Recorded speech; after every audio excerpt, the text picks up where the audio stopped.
The golden lights from the Christmas tree flickered across the living room of the Hayes suburban home. Lauren Hayes, 6 months pregnant, carefully hung the last silver ornament, a tiny angel her mother had given her. Outside, snow whispered against the windows, soft and calm. Inside, something didn't feel right. Her husband, Ethan, had texted half an hour ago. "Late meeting in Midtown. Don't wait up." She wanted to believe him, the same way she had believed him every other night this month. But tonight, the lie carried a different weight. When she walked into the laundry room, she found his wool scarf tossed over the dryer. Lauren picked it up and froze. The scent was intoxicating sweet jasmine, and something deeper, expensive, foreign. Not her perfume. Not anything she'd ever worn. The smell clung to her fingers like guilt. She turned the scarf over and noticed a faint smudge of lipstick near the edge. Rose pink. Not the color she owned. Her heart began to pound. She tried to shake it off, tried to remind herself that hormones made her emotional. Maybe he hugged a client. Maybe she was overreacting. Then she noticed a small blue box on the kitchen counter. Tiffany. Inside was a single diamond earring, just one. She remembered Ethan saying he had a last-minute client gift to wrap. The jewelry tag was still tucked under the ribbon. No note, no receipt, no explanation. Lauren sat down, her hands trembling. The house felt larger than ever, beautiful, expensive, and utterly hollow. On the dining table, the ultrasound photo of their baby smiled up at her, tiny hands raised as if asking for protection. She picked up her phone and opened their shared credit card app. One new transaction blinked at the top of the list. The River Cafe, Brooklyn, NY. $640. The timestamp read 7:12 p.m. Her stomach turned. That was the exact moment she'd texted him, asking if he'd be home for dinner. He'd replied with one word: busy. Lauren stood up slowly, her breath uneven.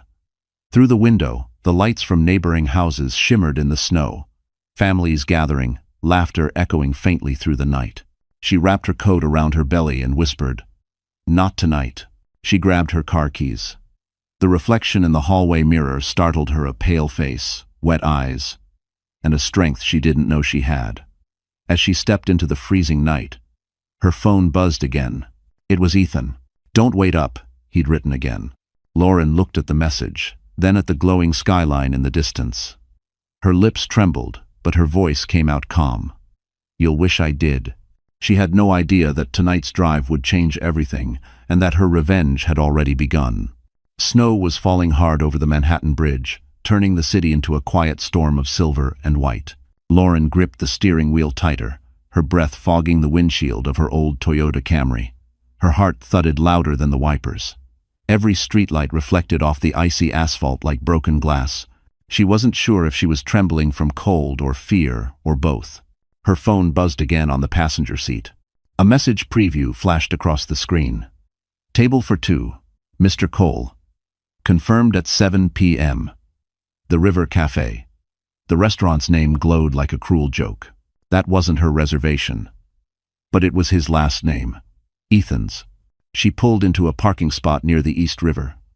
From where she sat, the skyline of Lower Manhattan sparkled across the water, framed by the Brooklyn Bridge. It was the kind of place people proposed marriage, not destroyed one. Lauren watched through the frosty window as couples in evening coats walked toward the restaurant entrance, their laughter soft, their footsteps light. Inside the car, silence. She could hear only her own breath and the faint ticking of the dashboard clock. The baby kicked once small, desperate. "It's okay, sweetheart," she whispered, one hand over her belly. "Mommy just needs to know the truth." At 7:10, Ethan appeared. Even from a distance, she recognized the confident stride, the tailored navy coat she'd ironed that morning, the Rolex that shimmered when he raised his arm. But what froze her heart wasn't the man, it was the woman walking beside him. Madison Reed, his assistant. Young, striking, with bright red lipstick that matched the wine-colored dress hugging her figure. Ethan placed a hand on the small of Madison's back as the hostess led them to a corner table by the window, Lauren's favorite spot, the one she'd once called "our view." Tears blurred her vision. For a moment, she couldn't breathe. The world outside the car seemed muted, like a movie with no sound. She grabbed her iPhone, turned on the camera, and zoomed in. A perfect shot. Ethan leaning closer to Madison, whispering something that made her laugh. Then the moment that shattered her. His lips brushed Madison's cheek, lingering far too long to be innocent. The flash went off accidentally. Lauren ducked instantly, her pulse racing. But no one noticed. The glass reflected only candlelight and snow. She sat there, clutching the phone, shaking. She wanted to storm inside, to scream his name, to tell everyone this was her husband, her life. But instead, she pressed save and placed the phone down carefully. She needed proof, not drama. The waiter poured wine. Ethan raised his glass, smiling that same smile he'd used on her during their first Christmas together at the Plaza Hotel. She remembered how he'd promised her, "You'll never spend a holiday alone again." The irony cut deeper than the winter air. Her stomach twisted, another sharp cramp forcing her to breathe slowly. She leaned back, trying to steady herself. Through the window, the bridge lights flickered, reflecting off the East River like thousands of tiny broken promises. Lauren took one last look, memorizing every detail, the flicker of his watch, the curl of Madison's fingers around her wine glass, the empty chair beside them that should have been hers. Then she whispered, "Merry Christmas, Ethan." She started the car, eyes wet but steady. Her next stop wasn't home. It was the truth. And as the snow thickened behind her, Lauren didn't realize this photo would soon ruin his perfect life. The next morning, Manhattan was quiet beneath a thin layer of snow, the kind that made the city look pure even when it wasn't. Lauren sat at the small kitchen table, the Tiffany box beside her coffee cup. Her eyes were swollen from the night before, but her heart had gone strangely still. It wasn't shock anymore. It was focus. She scrolled through the photos she'd taken the restaurant's candlelight, Ethan's hand on Madison's back, the kiss. The evidence was crystal clear. Every time she tried to look away, the image burned brighter, sharper. Her husband, the man who once promised her forever, had chosen to spend Christmas Eve with someone else while she sat home pregnant with his child. Her phone buzzed again. It was her sister, Claire. A strong voice, always calm. "Hey, Laura. You okay?" Lauren hesitated, then said softly, "I know, Claire.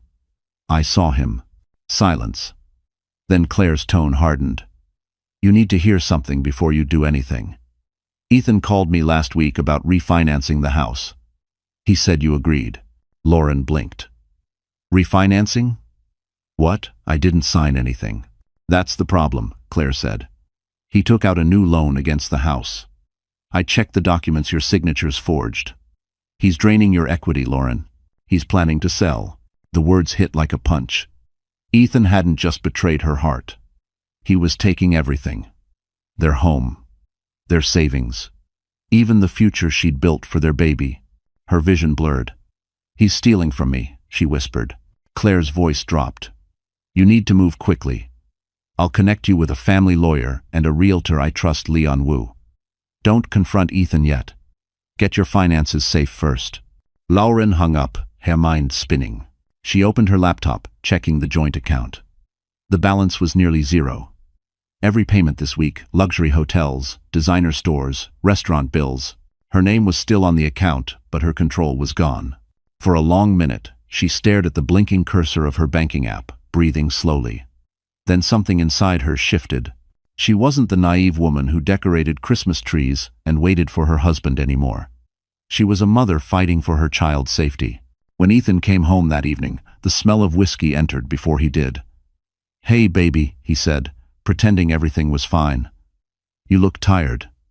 You okay?" Lauren didn't look up. "Where were you last night?" He paused. "Late meeting, remember?" She met his eyes, steady, cold. "Was Madison there too?" His expression faltered for just a second, then smoothed.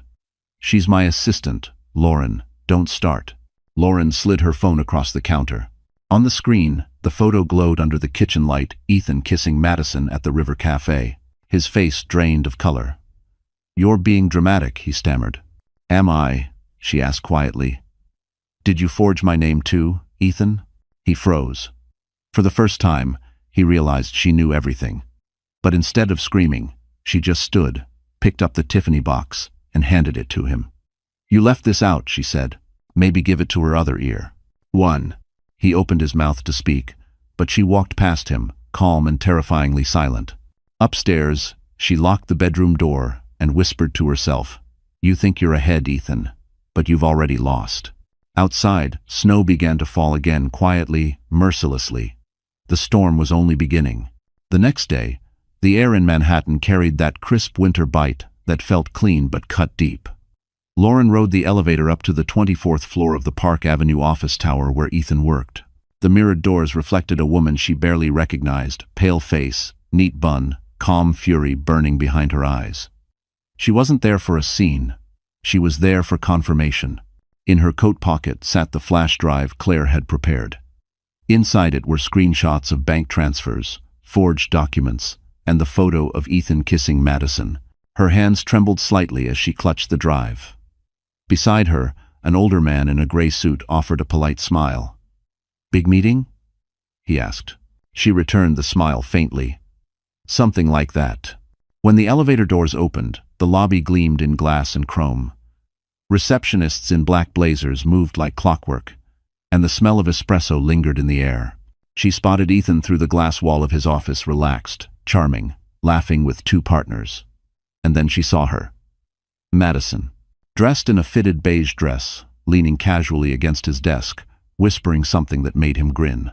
Lauren's heart clenched. It wasn't just an affair. It was routine. It was their normal. She turned to leave before anyone noticed her, but the receptionist caught her eye. "Mrs. Cole? Ethan's wife?" Every head in the office seemed to turn. Ethan froze mid-laugh, his smile evaporating. "Lauren?" She straightened her shoulders. "Don't worry. I won't take much of your time." Her tone was calm, terrifyingly calm. She stepped into the office, ignoring Madison's awkward smile. "I just wanted to bring you something you forgot." From her coat pocket, she pulled out the Tiffany box and placed it on his desk. Madison's eyes widened. "Oh, that's yours?" Lauren finished for her. "Or rather, it was supposed to be. You left one earring at our house, Madison. I assume the other is still in your ear?" Madison flushed, looking away. Ethan's jaw tightened. "Lauren, let's not do this here." She leaned forward slightly. "Then where should I do it?" "At the bank. When they call about your forged signature." She set the flash drive down beside the box. "You've been busy, Ethan. Loans, new accounts, transfers. You should really password. Protect your files better." The room went silent. The partners exchanged looks. Ethan's face drained of color. "You went through my files?" "I went through my life," she said simply. "Turns out you were hiding in there like a virus." One of the partners cleared his throat. "Ethan, is there something we should know?" Ethan's voice cracked. "This isn't what it looks like." Lauren smiled faintly. "It's exactly what it looks like. Merry Christmas, gentlemen." And just like that, she turned and walked away, heels clicking softly across the marble. In the elevator down, her pulse raced. The baby kicked, strong and sudden, as if echoing her heartbeat. "We're okay," she whispered. "Mommy's taking care of it." 1. Her phone buzzed a text from Claire.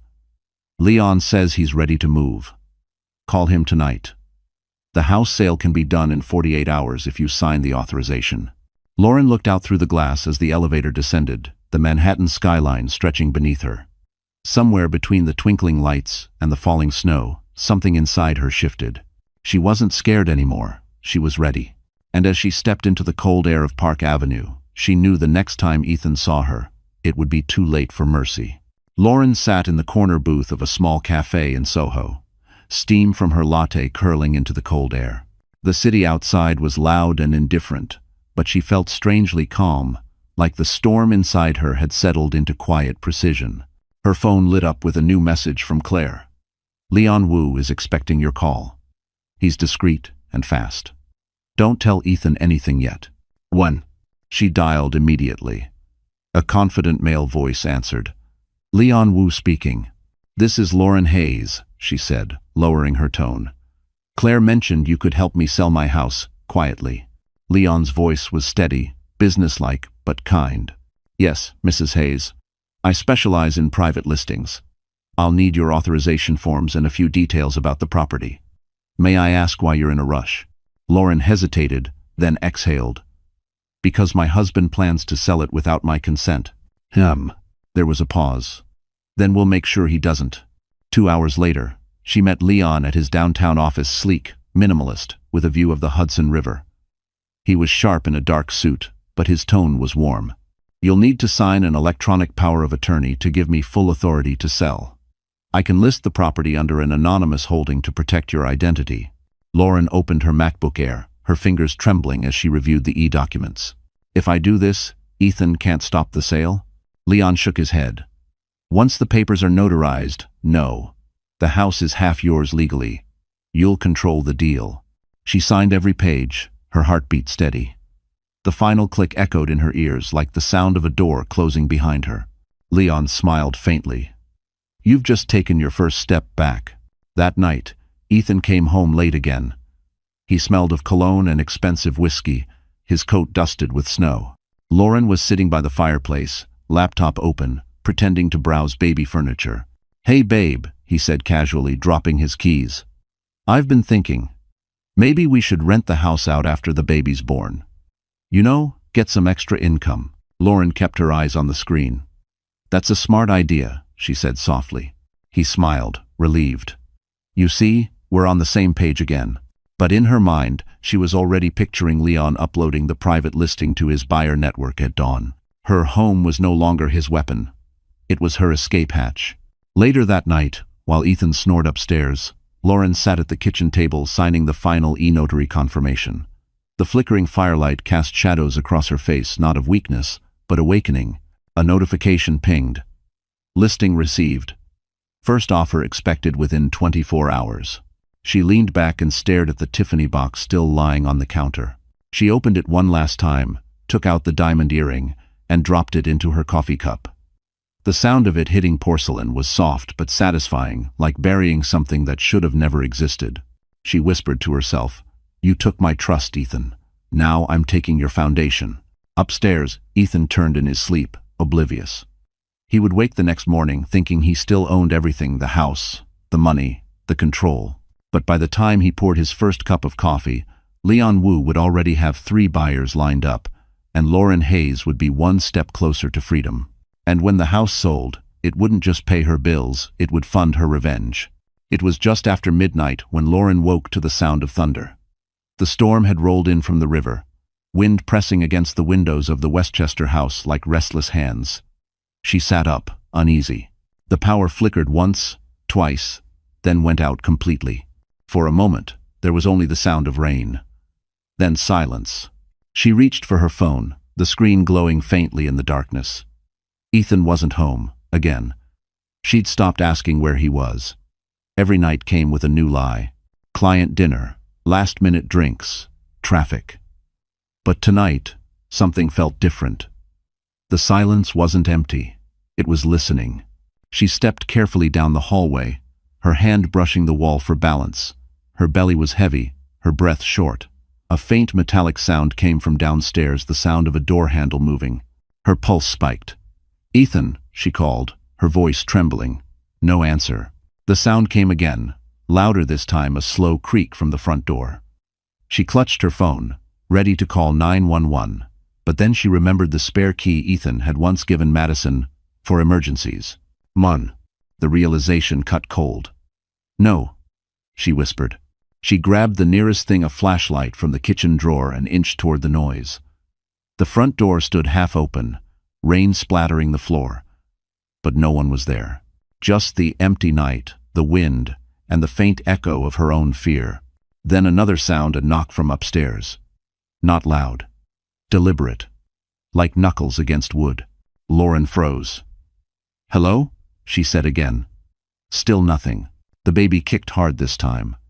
A jolt of life that snapped her back to instinct. She backed away, breathing fast. Suddenly, headlights cut across the living room curtains. A car door slammed.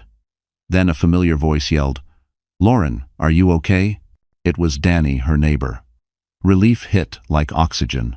He rushed in, dripping wet, flashlight in hand. I saw the power go out. You shouldn't be alone like this. Lauren exhaled, the tension breaking. "I thought someone was in the house."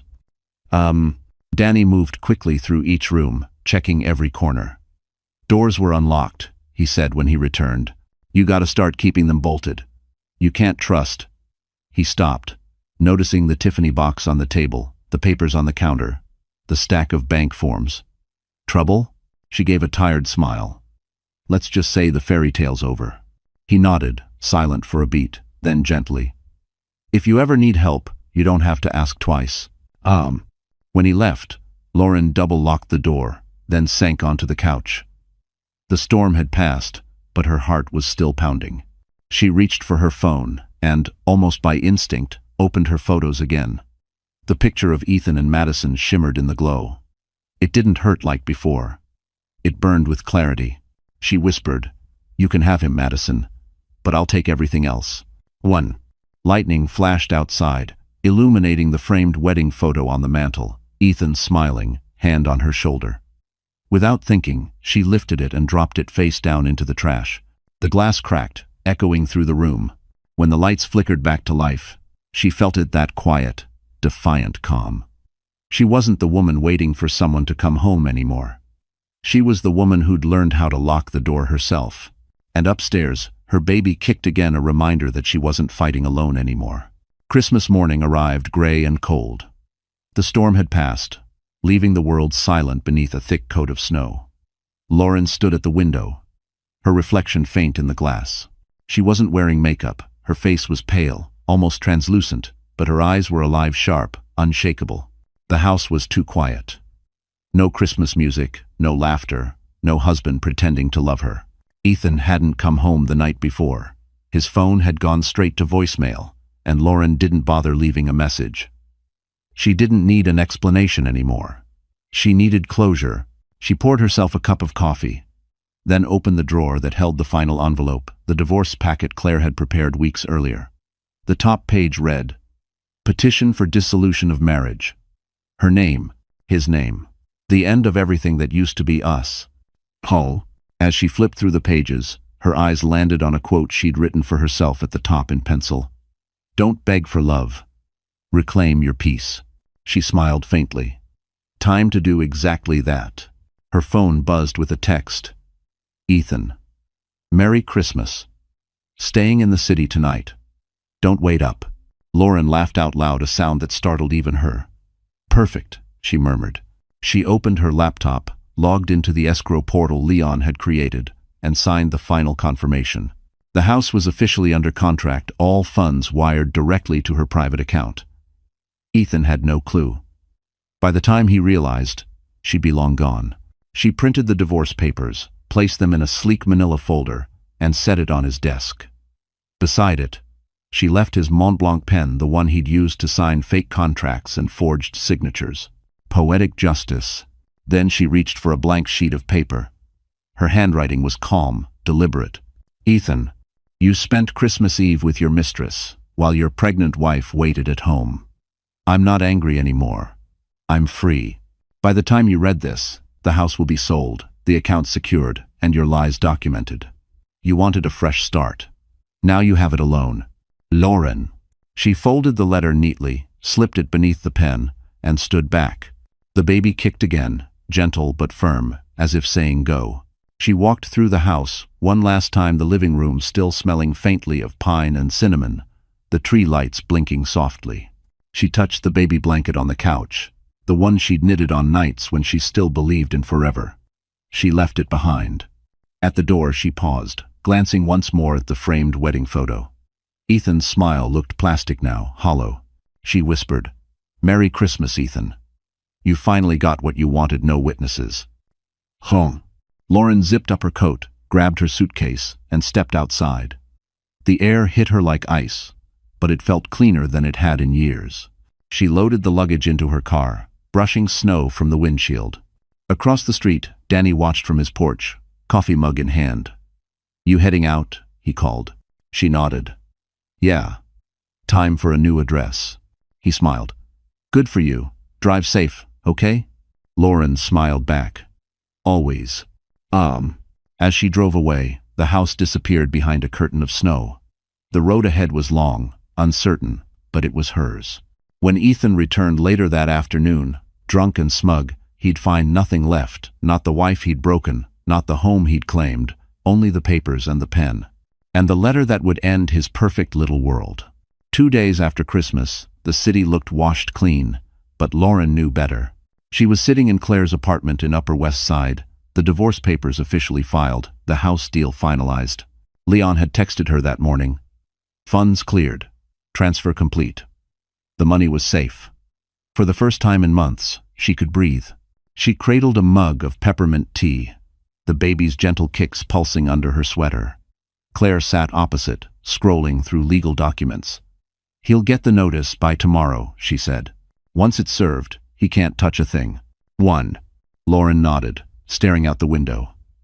He won't take it quietly. No, Claire said.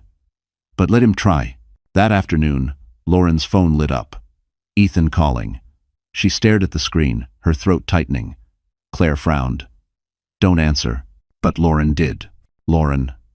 Ethan's voice cracked through the line soft, strained. Please, I just found the papers. What's happening? You tell me, she replied flatly. He sighed heavily. I messed up, okay? I was under pressure. Madison, she's nothing. I was just lost. Please, let's talk. Meet me. Lauren's pulse quickened, anger and disbelief tangling together. You're asking for a meeting now? Just 1 hour, he said. Please. The Plaza Hotel. You loved the place. Her lips twitched at the irony. Their first Christmas as a married couple had been at the Plaza. He'd surprised her with a Cartier bracelet and whispered promises about forever.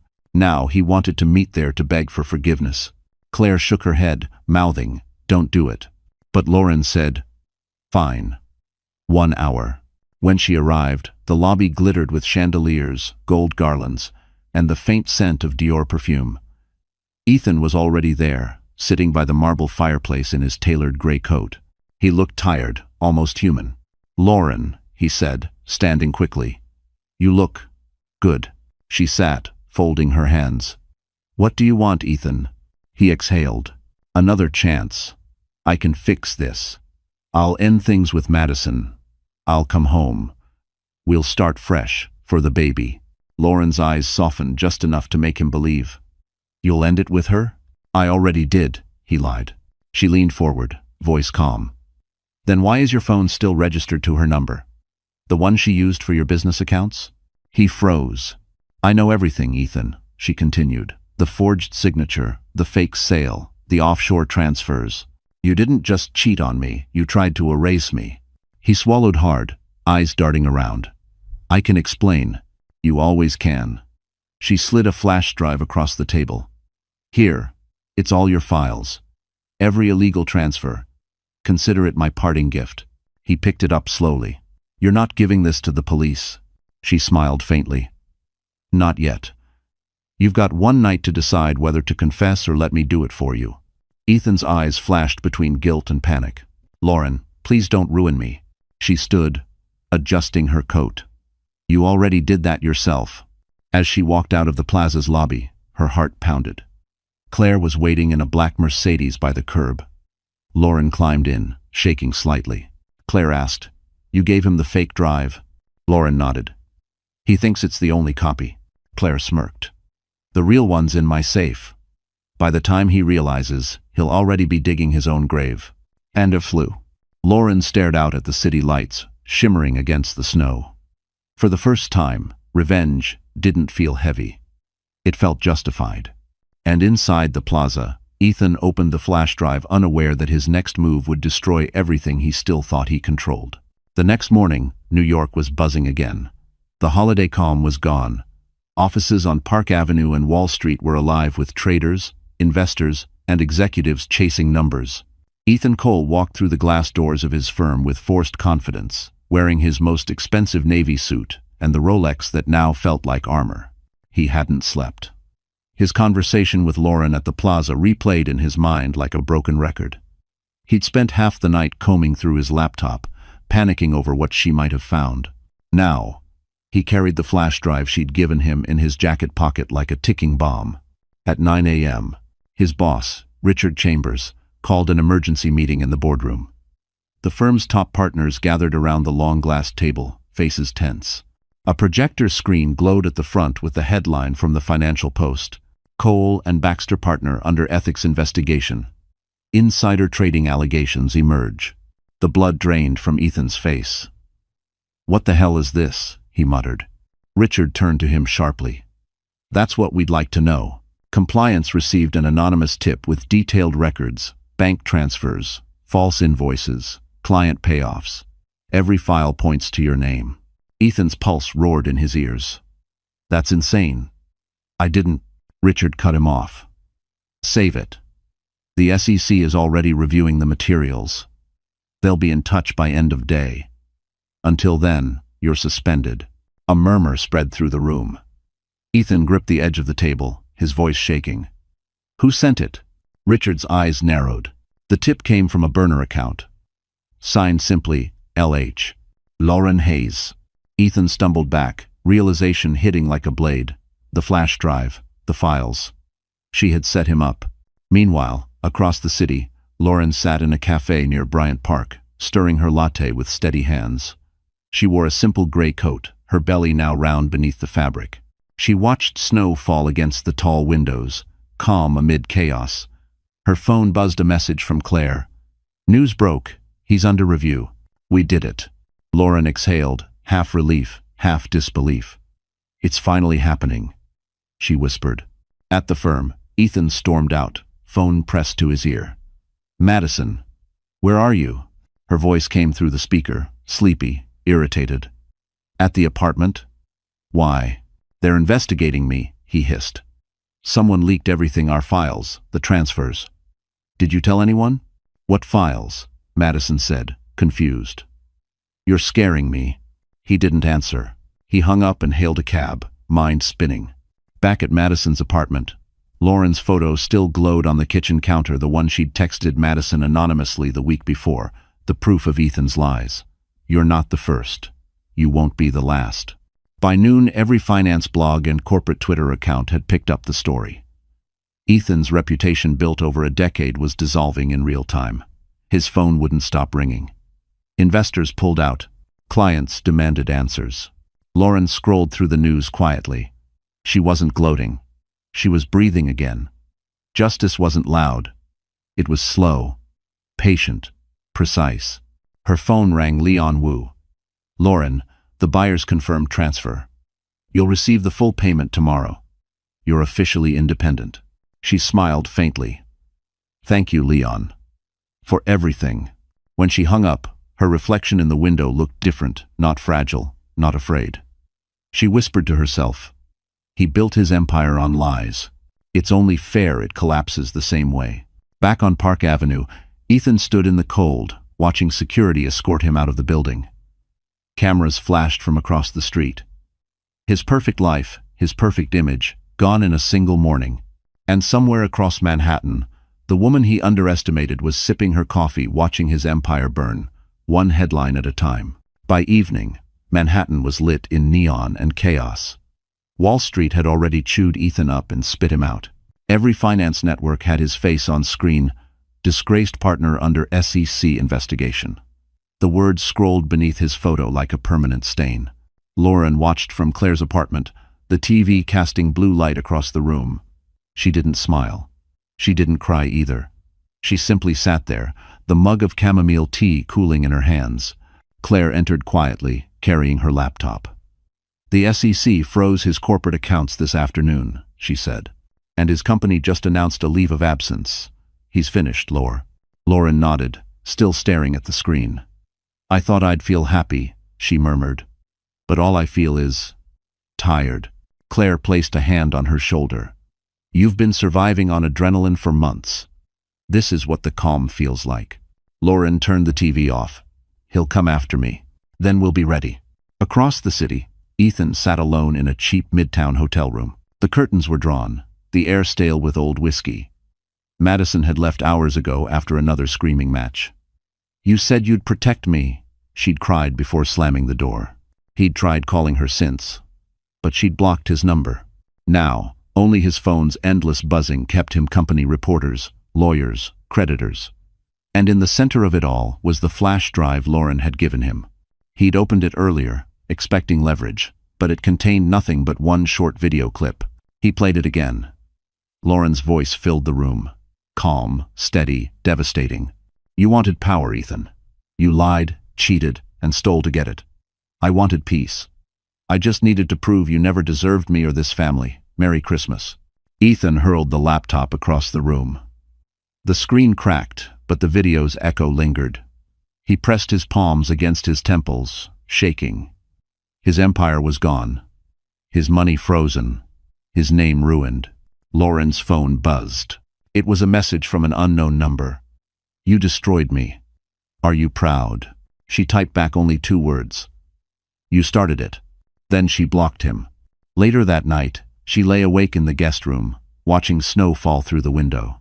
The baby kicked softly, rhythmic and reassuring. She placed a hand over her stomach. "We're okay now," she whispered. "It's over." But it wasn't over. Not yet. The next morning, Lauren went out for groceries. When she returned, Claire was on the phone, her face pale. "That was Leon," she said. "Someone tried to access your escrow account using your old credentials. Failed attempts multiple times. He's desperate." Lauren froze. "He's still trying to take the money." Claire nodded grimly. "Don't worry." Leon added double authentication. "He can't get in, but it means he's watching." That night, Lauren double-checked every lock before going to bed. She tried to read, but the words blurred. For the first time since leaving Ethan, she felt fear crawl back into her chest, not the emotional kind, but the physical kind that made you sleep with your phone clutched in hand. At 2:17 a.m., she woke to the sound of footsteps outside the apartment door. Quiet. Hesitant. Then, gone. She sat up, heart pounding, and texted Danny. "Did you see anyone near the building tonight?" He replied almost instantly. "Just passed by. Nothing yet. But I'll keep watch." Lauren exhaled slowly. For now, she was safe. But she knew Ethan's world hadn't completely collapsed, not yet. Men like him didn't surrender. They struck back. She stared at the ceiling, whispering to herself, "Let him come. I'm not the same woman he left behind." And as dawn broke over Manhattan, the city glowed gold, the calm before the next wave of war. 2 weeks had passed since the scandal broke, and Manhattan had already moved on to new gossip. But Ethan hadn't. His name was still trending on finance blogs, his photos still flashing on cable news, the word fraud glued to his identity. He'd lost his job, his clients, his reputation, everything except his rage. Lauren, meanwhile, was rebuilding. The house sale funds had officially cleared. She'd found a quiet apartment in Brooklyn Heights overlooking the East River. The space was small but warm, filled with sunlight and safety, something money could never buy before. Still, she could feel him hovering, like a ghost that refused to leave. That morning, her phone rang. It was Leon Wu. "Lauren, you need to come by the office," he said, his voice tense. "There's something you should see." When she arrived, Leon handed her a printed email. The sender's name was blurred under a fake address, but the subject line made her blood run cold. "Unauthorized sale. Intent to sue." "1. Leon explained. "Ethan filed a complaint claiming you sold the house illegally and forged his signature." Lauren's jaw tightened. "He's flipping the accusation." "Exactly," Leon said. "But don't panic. He's bluffing. I've got notarized proof of his own signature, the one he signed when he was drunk." She frowned. "You kept that?" Leon smiled faintly. "I keep everything." Claire joined them via video call, legal files spread across her desk. Let him dig his hole. The more he fights, the deeper he falls. Still, Lauren couldn't stop shaking. What if he finds a way to twist it? "He can't," Claire said firmly. "We have timestamps, IP logs, the e-notary verification, all legally binding." "Ethan's finished." Lauren leaned back, closing her eyes. "He's desperate." Claire's voice softened. "Desperation makes people reckless. Stay alert." Across town, Ethan was in a dark cafe near Times Square, typing furiously on his laptop. The smell of burnt coffee and anger filled the air. He'd been rejected from every firm in New York. Madison had vanished. leaving behind only debt and humiliation. He had nothing left but spite. He sent the legal threat to Lauren, hoping fear would bring her back. But the next email he received wasn't from her, it was from the State Bar of New York. Subject: formal notice of investigation, misconduct allegations. Attached was a copy of Lauren's counterclaim and the notarized evidence from Leon. His stomach dropped. They had everything: the forged documents, the fake accounts, even his drunk signature. His phone rang. "What the hell have you done?" It was Richard, his former boss. "You tried to drag the firm into your mess? You're toxic, Ethan. Stay away from everyone connected to us, or we'll file suit ourselves." "No." Ethan slammed his fist against the table, the coffee cup toppling over, staining his sleeve. "She's ruining me," he muttered. No, he corrected himself, she was finishing what he started. That night, Lauren sat on her balcony, the city lights flickering across the river. She could feel the tension slowly unwinding inside her. Her baby kicked softly again, steady and reassuring. She whispered, "He can't hurt us anymore." Her phone buzzed a message from Leon. Filed and closed. He has no legal standing. Lauren smiled faintly. The storm was dying. Back in his dingy hotel, Ethan opened his laptop one last time. The bank had closed his accounts. His lawyer had withdrawn representation. Even his parents stopped answering his calls. He stared at his reflection in the dark screen, the city's neon glow flickering across his face. "You wanted war," he whispered to himself. "Now you've got it. Won." And as the wind howled through the city that night, one thing became clear: Ethan Cole was running out of weapons, but not out of mistakes. It was just past 10 p.m. when Lauren felt something was wrong. The baby had been quiet for hours, unusually still. She lay on the couch in her Brooklyn apartment, one hand over her belly, the other holding her phone.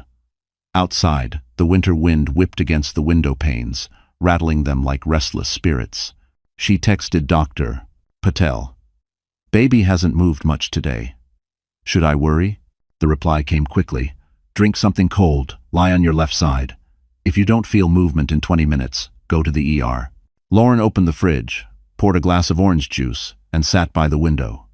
She counted every minute, waiting for a kick, a twitch, anything. But nothing came. Panic began to bloom. She grabbed her coat, keys, and purse, about to leave when she froze. The front door was slightly ajar. She was sure she had locked it. A chill ran up her spine. Slowly, she stepped closer, heart hammering. "Hello?" No answer. The light from the hallway spilled into the living room, casting a long shadow hers, and another one. She couldn't breathe. The scent hit her next: whiskey and smoke. Ethan. He stepped out from behind the door, face pale, eyes bloodshot, hair disheveled. "We need to talk," he said. Lauren stumbled back. "Get out, Ethan. You're not supposed to be here." "No." He closed the door slowly, blocking her way. "I just want to see you. To talk about us." "There is no us," she said sharply. "You broke that." He laughed bitterly. "You took everything. My money, my name, my home, even my reputation. What did you expect me to do? Just disappear?" "Yes," she said coldly. "Exactly that." He stepped closer, eyes wild. "I loved you, Lauren. You think Madison meant anything? She was nothing. You made me desperate." Her voice cut through him. "No, Ethan. You made yourself that way." The tension snapped. He lunged forward, grabbing her wrist. "You're not leaving me again." Lauren's breath caught, but before she could scream, the sound of heavy footsteps came from the hallway. The door burst open. Danny, holding a flashlight and a baseball bat. "Let her go." Ethan froze. Danny's voice boomed again, steady and commanding. "I called 911. You've got 30 seconds to back off before they get here." Ethan's grip loosened, his face twisted with rage and humiliation. "You think you've won, Lauren? You'll regret this." Lauren's voice shook, but stayed firm. "The only thing I regret is not leaving sooner." Ethan turned toward the door, but not before knocking over a side table. The glass vase shattered across the floor, water spilling like a final punctuation mark. Then he was gone, disappearing into the night. Lauren sank onto the couch, trembling. Danny knelt beside her. "You okay? Did he hurt you?" She shook her head, tears streaking her face. No, but the baby. He hasn't moved. Danny's expression shifted instantly. We're going to the hospital. Now. He helped her to her feet, guiding her through the broken glass. Sirens wailed in the distance, blue lights flashing across the snow outside. As they sped toward the hospital, Lauren whispered a silent plea. Please, little one, hang on. Danny squeezed her hand, eyes locked on the road. He's not taking anything else from you. Not tonight. The city lights blurred as they raced across the bridge. For the first time, Lauren wasn't thinking about revenge or loss. She was thinking about life fragile, beating, waiting to survive. And behind them, in the apartment's dark window, Ethan's reflection lingered, a ghost of a man who didn't know this time he'd gone too far. The emergency room at Lenox Hill Hospital glowed with cold fluorescent light. Nurses moved like ghosts in scrubs, monitors beeped, and the smell of antiseptic filled the air. Lauren lay on the hospital bed, her face pale against the white pillow. Danny sat nearby, his hands clasped tight, watching every twitch of her fingers. Dr. Patel entered quickly, her voice calm but firm. Lauren, you did the right thing coming in. The baby's heartbeat dropped for a while, but it's stabilizing now. You both need rest and absolutely no stress. Lauren's breath shook. Did we lose him? Dr. Patel smiled softly. No. You and your baby are fighters. But I need you to understand something. Another emotional shock like tonight could change that. Lauren nodded weakly, tears welling. Danny reached over, brushing her hand. He won't get near you again. I promise. Dr. Patel hesitated, then said, Police are outside. They want a statement about your husband. Lauren's jaw tightened. Let them wait until morning. When Dr. Patel left, silence filled the room. The rhythmic beep of the heart monitor was the only sound. Lauren stared at the ceiling, her mind replaying the moment Ethan's fingers had dug into her wrist. The face she once loved had turned into something unrecognizable. Danny finally spoke. You need to press charges, Lauren. I will, she said softly. But first, I'm going to finish what I started. The next morning, Claire arrived with coffee and a folder. I filed a restraining order, she said, placing the papers on the bedside table. Ethan won't be allowed within 500 feet of you. Lauren picked up the folder and saw another document tucked beneath one marked for court submission. Inside were printed pages of bank records, emails, and legal transfers. What's this? She asked. Claire smiled faintly. Everything he ever hid. Madison came clean. She turned over all of Ethan's emails. He used corporate funds for personal gain, and she doesn't want to go down with him. Lauren blinked. She betrayed him? Call it survival instinct, Claire said. She said he told her he'd make her disappear if she talked. So she talked. Lauren's chest rose and fell slowly. I don't even hate her anymore. He ruins everyone he touches. Danny stepped closer. Not anymore. You've got him cornered. Lauren flipped through the pages. Wire transfers to offshore accounts. Receipts for gifts labeled as client entertainment. Even falsified charity donations. Every line was another nail in his coffin. She whispered. He thought he was untouchable. Claire nodded. Now he's a case file with his name in bold letters. Just then, Dr. Patel returned, smiling. Good news. The baby's strong. You can go home tomorrow. Lauren smiled for the first time in days. Thank you, Doctor. When Dr. Patel left, Claire said softly, You don't have to face him again. Let the court handle it. Lauren looked down at the pages, her voice steady. No. I want to see his face when he realizes the truth that I'm not afraid of him anymore. That evening, as the sky outside turned violet over Manhattan, Lauren sat by the window, cradling her belly. Danny stood behind her quietly. What are you thinking about? He asked. She smiled faintly.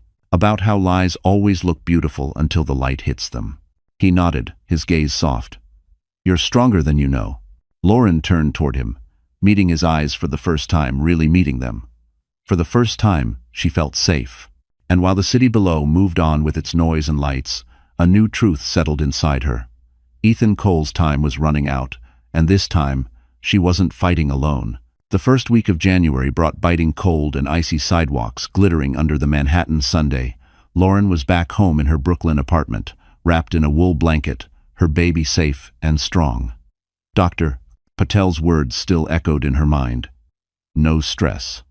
But how could she rest when Ethan was still free, walking the same streets, pretending nothing had happened? Claire called that morning. You should see this, she said grimly. Turn on channel 4. 1. Lauren clicked the remote, and there he was. Ethan Cole, polished as ever, standing outside a luxury jewelry boutique on Fifth Avenue. Cameras flashed, reporters shouted questions, and next to him unbelievably was Madison Reed. Lauren froze. Madison looked uncomfortable, her smile brittle, while Ethan played the charming victim for the cameras. We all make mistakes, he told the reporter, but I believe in redemption. I've been working with charity partners to rebuild what was lost. No. Lauren almost laughed. Redemption? She muttered. You mean reputation? Claire's voice came through the phone. He's trying to rebrand himself as a philanthropist, probably to distract from the SEC case. On screen, Ethan and Madison entered the boutique. The camera followed briefly, catching the name Cartier above the door. Lauren's stomach turned the same brand that had once symbolized his lies. She turned off the TV. I can't watch this. But fate wasn't done with her yet. An hour later, Claire called again, her tone sharper. You won't believe this, that reporter from the Financial Post you helped before. He's got new footage from the store's security cam. Ethan lost his temper inside. What happened? Lauren asked. He tried to buy Madison a necklace with a corporate card that was frozen. When the clerk declined it, he yelled at her in front of everyone. Madison walked out crying. Lauren felt an odd mixture of satisfaction and pity. He's unraveling. Completely, Claire said. And the media's eating it up. By evening, clips of the confrontation flooded Twitter and finance blogs. Ethan's name trended again, this time tagged with number, luxury liar. Madison's friends leaked screenshots of texts showing Ethan's manipulation and threats. The internet turned on him with surgical precision. Lauren sat by the window, watching the city lights twinkle. Danny knocked on the door, holding 2 cups of hot chocolate. You see the news? He asked, handing her one. She nodded.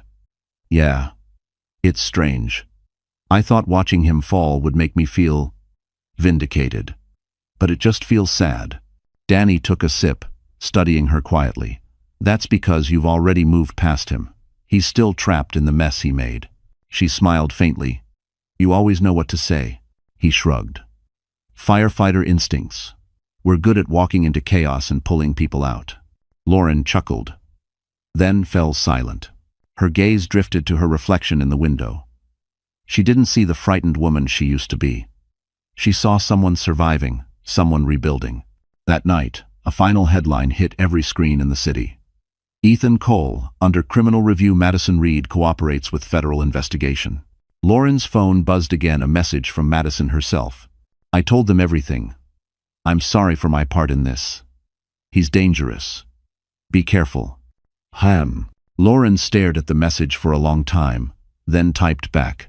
Thank you. Take care of yourself. She set the phone aside and looked out at the Manhattan skyline, glowing like a promise. Somewhere beneath those lights, Ethan was losing everything, not by her hand now, but by his own. And for the first time, Lauren didn't need revenge. The world was delivering it for her. Late January brought a pale sun over New York, the kind that fooled you into thinking the world had warmed when it hadn't. The city was buzzing again, Fashion Week prep, stock markets rebounding, but for Lauren Hayes, everything had slowed to a careful calm. The hearings were approaching, and Ethan's legal collapse was almost complete. Still, one thing remained undone. Closure. It began with a message from Claire. His attorney requested mediation. He wants to meet, says he'll settle everything. Lauren read it twice, her chest tightening. He wants to see me? Claire sighed. You don't have to go. We can handle this on paper. But Lauren shook her head. No. I want him to look me in the eye when he realizes I'm not afraid anymore. The meeting was scheduled for Friday, at the Park Hyatt near Central Park, the same hotel Ethan used to impress clients. Claire insisted on coming with her. They arrived early, the lobby glittering with marble and soft jazz. Lauren wore a simple black coat, hair tied back neatly. She didn't dress for war this time. She dressed for peace. Ethan was already there, sitting at a small table near the window. His once perfect suit looked slightly frayed, his tie uneven. He stood when he saw her, forcing a smile. "Lauren, you look good." She didn't return it. "Let's get this over with." Claire stayed close, arms crossed, silent as stone. Ethan started talking fast the way he always did when cornered. "Look, I know things got bad, but the media twisted everything. Madison exaggerated. You and I can still fix this quietly. I can drop the legal nonsense. You can retract your claims. We can—" Lauren interrupted, calm but cutting. "You're still pretending this is about saving face, not saving what's left of your soul." He frowned, leaning closer. "I'm trying to be civil." "Civil?" she echoed. "You forged my name, stole our money, threatened me in my own home, and nearly cost our child his life. Civility isn't on the table." Ethan's mask cracked. "You think you're better than me now? Living in that little apartment, dating your blue-collar hero?" Claire's eyes narrowed, but Lauren held up a hand. Her voice stayed even. "Yes, because he shows up when someone's in danger, because he protects without breaking." Ethan scoffed. "You're delusional. You'd be nothing without me." "La." Lauren leaned forward, meeting his stare. "I was nothing because of you. Now I'm everything you can't be free." She pulled out a folder and slid it across the table. Inside were signed settlement papers, property transfers, and his financial disclosures, all proof of his downfall. "You'll sign these. You'll cooperate with the SEC and accept the plea deal Claire negotiated. If you don't, the FBI gets the rest of your files tomorrow." Ethan's hand shook as he opened the folder. "You can't threaten me." "I'm not threatening you," she said softly. "I'm giving you the only mercy you'll get." For a long time, he stared at her, not the woman he'd controlled, but the one who'd dismantled him piece by piece. Finally, he signed. When it was over, Claire gathered the papers, nodding at Lauren. "We're done here." As they stood to leave, Ethan's voice broke. "Lauren, do you ever miss it, us?" She paused, turning just enough to meet his eyes. "No, Ethan. I miss who I was before you taught me what betrayal looks like." Outside, snow began to fall again, soft and quiet. Claire linked her arm through Lauren's. "You handled that like a CEO." Lauren smiled faintly. "No. Like a survivor." And as they walked away from Park Hyatt's glittering lobby, Ethan Cole sat alone, staring at the empty chair where his power used to be. By mid-February, the city was waking from winter. The East River shimmered under the pale morning light, and the smell of thawing snow hung in the air. Lauren had finally moved into her new apartment in Brooklyn Heights, small, sunlit, with wide windows that looked out over the bridge. The place was quiet, filled only with the hum of life beginning again. Boxes lined the walls, but Lauren didn't rush to unpack. She wanted to breathe first, to stand in the space that belonged solely to her and the baby. Every room felt like a promise. That afternoon, Leon Wu stopped by to deliver the final paperwork from the settlement. "Congratulations," he said, smiling as he set the folder on her kitchen counter.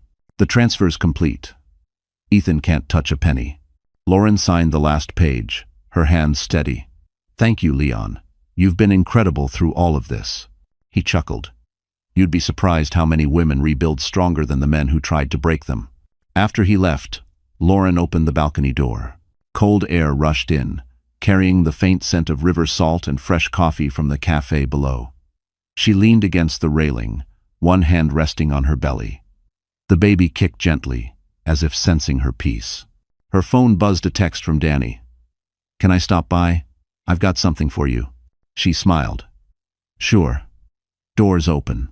20 minutes later, Danny arrived, carrying a medium-sized box wrapped in brown paper. "Housewarming gift," he said shyly, setting it on the table. Lauren unwrapped it carefully. Inside was a hand-carved wooden cradle, painted white and trimmed with soft blue fabric. Her throat tightened. "You made this?" He nodded. "During my night shifts. Figured the little guy would need a place to dream." Lauren ran her hand over the smooth wood. "It's beautiful, Danny. Thank you." He smiled. "You deserve something built to last."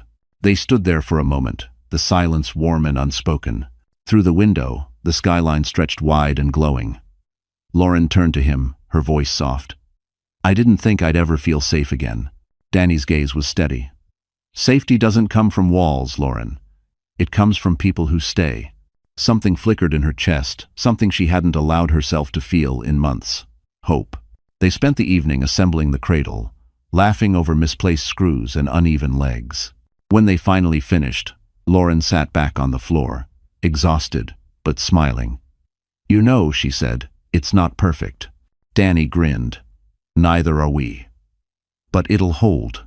For the first time, she laughed, really laughed. The sound filled the apartment like sunlight. As night fell, the city outside glowed with amber lights reflecting off the river.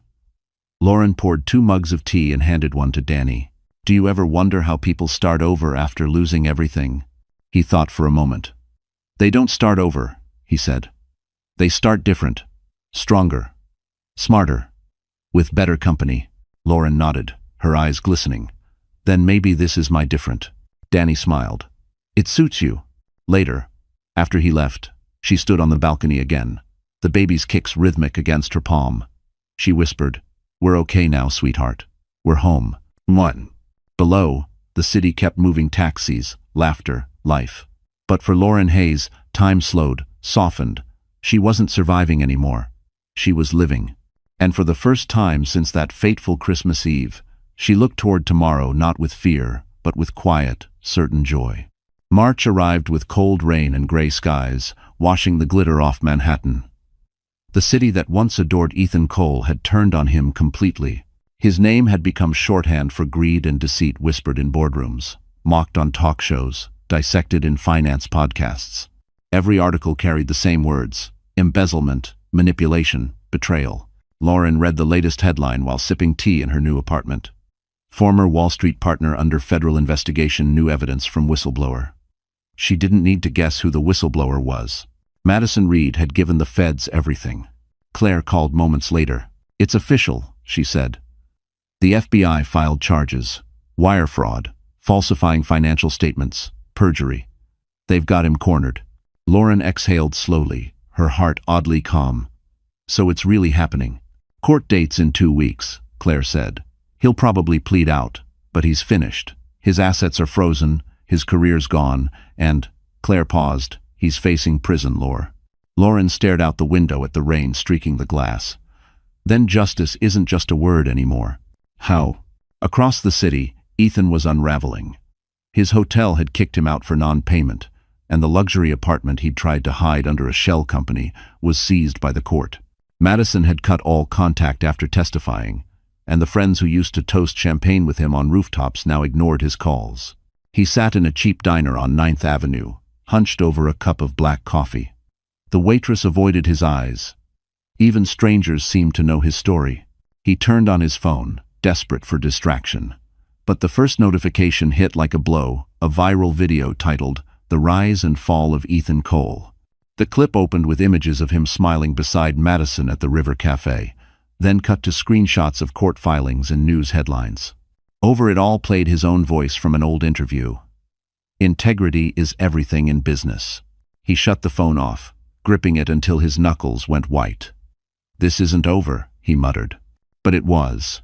Back in Brooklyn, Lauren spent the afternoon organizing baby clothes, tiny socks, soft blankets, pastel onesies. The baby's room glowed in warm light, painted a calm ocean blue. Danny stopped by, carrying a small paper bag from the corner bakery. "Cinnamon rolls," he said with a grin. "Doctor's orders, happiness therapy." Lauren laughed softly. "You're starting to sound like Dr. Patel." Danny sat beside her on the couch. "You've been quiet today. News about him?" She nodded. "He's going to trial." Danny studied her face. "You okay?" She thought about it, then nodded. "Yeah, for a long time. I wanted revenge. I thought watching him fall would heal me. But it's not about that anymore. It's about knowing I survived." Danny smiled. "That's the strongest kind of victory." Outside, thunder rumbled over the river, echoing through the streets. Lauren sipped her tea, feeling the baby move beneath her hand. "He'll never touch this piece," she said quietly. "Not again." How? The next morning, the world woke to the biggest headline yet. Ethan Cole pleads guilty, faces up to 15 years in federal prison. Claire called immediately. "It's done, Lauren. He confessed to everything. Lauren stood by the window, the gray clouds parting to reveal the faintest sunlight. "Then it's over," she said softly. For a long moment, she just watched the city breathe. The chaos that once haunted her had turned into something distant, small, powerless. Behind her, the baby's crib stood ready, the future waiting, gentle and bright. And as the rain stopped and sunlight poured through her window, Lauren realized that sometimes justice doesn't roar, it whispers, quietly and completely, until even the ghosts go silent. The first day of April came with soft rain and an uneasy calm. The city smelled like wet pavement and renewal, the kind of scent that made Lauren believe, for the first time, that spring might actually bring peace. She had just finished organizing the nursery when a sharp pain ripped through her lower back. It wasn't the usual discomfort. This one stole her breath. She froze, clutching the edge of the crib. Another contraction followed, deep and insistent. Her phone slipped from her hand and hit the floor. "No," she whispered, "not yet." She was only 37 weeks. Lauren took a slow breath and picked up her phone, dialing Claire first. "It's time," she said between gasps. "The baby's coming." Claire's voice turned firm. "Stay put. I'll call Danny." Within minutes, there was pounding at the door. Danny burst in, rain still clinging to his jacket. "Let's get you to Lenox Hill," he said, already helping her into her coat. Lauren winced through another contraction. "He's early." Danny gave a small smile. "So was I. Maybe it runs in the family." The drive through Manhattan was a blur of red lights and flashing sirens. Rain streaked across the windshield as Danny's old pickup sped down the FDR. Lauren gripped his hand, her knuckles white. "If this kid's born in traffic, I'm naming him Toyota," she groaned.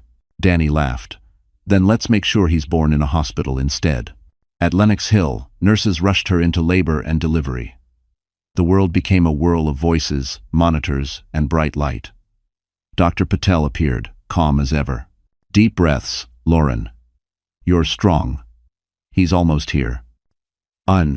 Hours passed like minutes and centuries all at once. The pain was sharp, relentless, but underneath it was something fierce, almost holy. Lauren clung to it, to the thought that everything she had endured led to this. The chance to hold something pure. Danny stood at her side the whole time, whispering encouragement. "You've done harder things," he said softly. "You walked through hell. This is just the door to heaven." Dash. When the final contraction hit, Lauren screamed, and then came the sound that erased every nightmare she'd lived through. A baby's cry. High, strong, alive. Dr. Patel smiled, holding up a tiny, wriggling body. "Congratulations, Mom. It's a boy." Tears streamed down Lauren's face. "He's perfect," she whispered. They placed the baby in her arms, small, pink, breathing against her chest. His fingers curled around her thumb. The warmth of him was indescribable. The room, the hospital, the entire city seemed to disappear. Danny stood nearby, awe in his eyes. "You did it." Lauren looked up at him, exhausted but glowing. "We did it." Hours later, when the nurses left and the room grew quiet, Lauren gazed at her son sleeping beside her. She thought of everything that had led to this moment, the lies, the betrayal, the fear, and realized none of it defined her anymore. Claire arrived with flowers, her eyes misty. "He's beautiful, Laure." Lauren smiled weakly. "His name's Noah. It means rest. That's all I ever wanted." Claire touched her shoulder. "And now you have it." Lauren looked at Noah again, his tiny chest rising and falling. "He's the only part of that story worth keeping." Outside, the rain had stopped. The city lights shimmered on the wet streets like tiny stars reflected in puddles. Lauren leaned back against the pillow, a soft smile on her lips. And as dawn broke over Manhattan, she whispered to her son, "Welcome to the world, baby. We made it, and no one will ever take our peace again." 2 weeks after Noah's birth, the world outside Lauren's hospital window had turned soft and green. Spring sunlight poured across the East River, and cherry blossoms fluttered through the park like slow pink snow. Inside, the quiet hum of the nursery room was interrupted only by the sound of tiny breaths her son, asleep in his bassinet. Lauren sat near the window, writing in a leather-bound notebook she'd bought on her last trip to Barnes & Noble before delivery. The first page read, "For Noah, so you'll know who your mother became." Her handwriting was slow, careful, steady the way her heart finally felt. She wrote about strength, forgiveness, and how pain could become a teacher instead of a cage. She wrote about love that didn't hurt and peace that didn't need permission. When she finished the entry, she closed the journal gently. On the bedside table sat an envelope marked with unfamiliar handwriting. Claire had dropped it off earlier, saying only, "You'll want to read this when you're ready." Lauren hesitated before opening it. Inside was a single sheet of paper, the ink faintly smudged. The letter was from Ethan. "Lauren, by the time you read this, I'll be in federal custody. Don't worry, I won't contact you again. I heard about the baby. Congratulations. I hope he looks like you. You were right about everything. I didn't lose you because you stopped loving me. I lost you because I stopped deserving you. Take care of him. Take care of yourself. Ethan." Lauren stared at the page for a long time. The anger that had once burned in her chest didn't come. Only sadness, not for what was, but for what never could have been. She folded the letter, slipped it back into the envelope, and tucked it inside her journal. Some things deserve to be remembered only as lessons. A knock sounded at the door. Danny stepped in, holding 2 paper cups from Starbucks. "Thought you might need caffeine to survive another night shift," he joked. She smiled softly. "You're a saint." He set 1 cup beside her, peeking at Noah. "He's got your eyes." "Poor kid," she teased gently. Danny sat across from her. "You get the letter?" She nodded. "Yeah. He's gone." Danny's voice was quiet. "You okay?" Lauren looked down at her son, his tiny hand curled into a fist. For the first time in years, "Yeah. I'm okay." They talked until the room grew golden with afternoon light. When Noah stirred, Danny reached out instinctively, letting the baby grab his finger. The sight made something inside Lauren shift, that unfamiliar, cautious flutter she hadn't felt since before everything fell apart. "You're good with him," she said. Danny smiled. "Guess I've had practice saving people." "One." Lauren laughed softly. "You still think I needed saving?" He met her gaze, steady and kind. "No. I think you just needed someone to remind you you're already safe." For a moment, silence filled the room, comfortable, hopeful, new. Later that evening, Claire stopped by with court documents. "Final ruling came in," she said. "Full custody. Ethan forfeited everything in the plea deal. You and Noah are legally protected." Lauren took the papers, feeling their weight. "It's over." "No." Claire smiled. "No, it's beginning." When they left, Lauren stood by the window, Noah in her arms, the city shimmering beneath her.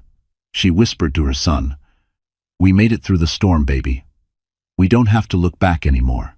And as the sun dipped behind the skyline, Lauren realized something profound. Peace wasn't the absence of pain, it was the quiet that comes after you've faced it and survived. By late May, the city had transformed.